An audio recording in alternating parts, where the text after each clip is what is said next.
अस्सलामुअलैकुम। आज मैं एक बैटर से दो तरह के पकोड़े बनाना बताऊंगी। जैसे ही बारिश का मौसम होता है तो सबका दिल करता है कि पकोड़े बनाए जाएं और खाए जाएं। तो आज मैं आपको एकदम कुरकुरे खस्ता पकोड़े बनाना बताऊंगी। वैसे पकोड़े तो हर कोई बना लेता है, हर एक का अपना ही तरीका होता है। आज मैं एक बैटर से दो तरह के पकोड़े बनाना बताऊंगी। दूसरा, ये क्रिस्पी और खस्ता कैसे बनेंगे। तो आज की इस वीडियो में मैं तमाम सीक्रेट आपके साथ शेयर करूंगी। हलवाई वाले कमर्शियल जो पकोड़े बनाते हैं वो क्या ऐसी चीजें डालते हैं वो इंशाल्लाह मैं आपके साथ शेयर करूंगी। रेसिपी पसंद आए तो लाइक शेयर जरूर कीजिएगा। खस्ता एकदम क्रिस्पी दो तरह के अमेजिंग पकोड़े बनाने के लिए सबसे पहले हम लेंगे स्टेनर में हम डालेंगे 1 कप के करीब बेसन। अच्छा जी, जबरदस्त कुरकुरे क्रिस्पी बनाने के लिए हम इसमें ऐड करेंगे राइस फ्लोर यानी चावल का आटा। ये हम तकरीबन आधा कप के करीब डाल देंगे और आधा ही कप हम इसमें मैदा डालेंगे। ये तीनों चीजों को हम अच्छी तरीके से छान कर लेंगे। अच्छा जी, अब हम इसमें जो स्पाइसेस ऐड करेंगे वो भी देख लेते हैं। इसके लिए सबसे पहले हम अच्छी खुशबू और टेस्ट के लिए आधा चम्मच के करीब लेंगे अजवाइन को हम हाथों में मसल कर लेंगे ताकि अच्छी सी खुशबू आ जाए। इसी तरह हमने 1 चम्मच के करीब लिया है सफेद जीरे को भी हम हाथों में मसल कर डालेंगे। अच्छा जी, अब हम इसमें ऐड करेंगे कुटी लाल मिर्च चाय का 1 चम्मच भर के। आधा चम्मच हम इसमें ऐड करेंगे हल्दी पाउडर और 1 चम्मच भर के हम इसमें ऐड करेंगे चाट मसाला। नमक चाय का आधा चम्मच या हस्बे जायका आप ऐड कर सकते हैं। अब हम क्या करेंगे, इस तमाम बैटर को अच्छे तरीके से हाथों की मदद से मिक्स कर लेंगे। अच्छा जी, आप अच्छे तरीके से मिक्स कीजिएगा। साथ साथ आप थोड़ा थोड़ा पानी ऐड कीजिएगा ताकि गुठलियां लम्स वगैरह ना हो। साथ साथ हम मिक्स करते रहेंगे, थोड़ा थोड़ा हम पानी भी साथ साथ डालते रहेंगे।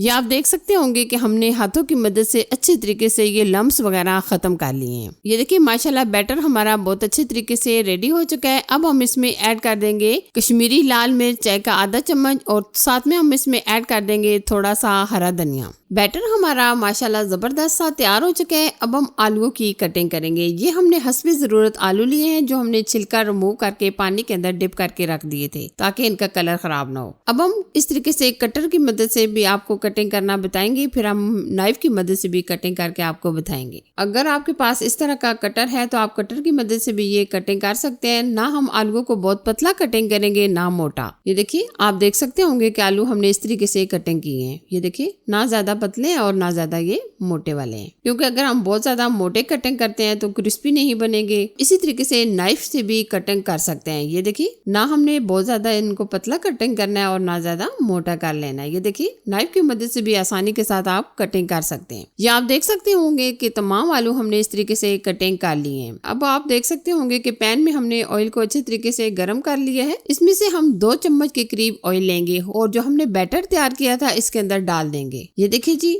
बैटर के अंदर हमने 2 चम्मच के करीब ऑयल डाल दिया है। ये हमने गरम ऑयल डाला है, ठीक है। अच्छा जी, अब हम पकोड़े बनाएंगे। पहले हम इस तरीके से आलूओं के पकोड़े बनाएंगे। नेक्स्ट हम जो दूसरे पकोड़े बनाएंगे इंशाल्लाह वो भी मैं आपके साथ शेयर करूंगी। बस आपने क्या करना है, वीडियो को स्टेप बाय स्टेप फॉलो कर लेना है। ये देखिए आप देख सकते होंगे कि माशाल्लाह एक तरफ से हल्का हल्का गोल्डन कलर आ चुका है आलूओं के ऊपर। अब हम इसी तरीके से दूसरी तरफ पलट लेंगे। ये देखिए माशाल्लाह आलू के पकोड़े हमारे दोनों तरफ से फ्राई होके एकदम क्रिस्पी तैयार हो चुके हैं। इसी तरीके से तमाम आलूओं को हम फ्राई कर लेंगे। आप इनको देख सकते होंगे कि माशाल्लाह ये कितने जबरदस्त और एकदम क्रिस्पी तैयार हुए हैं। इसी तरीके से हम कुछ आलू के पकोड़े और बना लेंगे। हमने आलू के पकोड़े बना लिए। अब मैं आपको नेक्स्ट जो पकोड़े बनाने वाली हूँ वो बताऊंगी। ये जो हमारे पास थोड़ा सा बैटर बच गया था, जो आलू हमारे टूटे फूटे थे, वो भी हम इस तरीके से पतले पतले कटिंग करके डाल देंगे। क्योंकि अक्सर हम जब भी कोई पकोड़े वगैरह बनाते हैं तो हमारे छोटे मोटे आलू जो बच जाते हैं उनसे आप ये पकोड़े बना सकते हैं। ये हमने आलूओं को छोटे छोटे कटिंग कर लिया है। इसी तरीके से हमने 1 अदद प्याज लिया है। प्याज को भी हम स्लाइस में कट कर लेंगे। स्लाइस आप बहुत ज्यादा मोटा ना कटिंग कीजिएगा। इसी तरीके से हमने प्याज की कटिंग कर ली। अब हम लेंगे 1 अदद टमाटर को भी हम इस तरीके से छोटे छोटे पीसेस में कट कर लेंगे। अब हम बैटर को अच्छे तरीके से मिक्स कर लेंगे। अगर आपका ये बैटर कम हो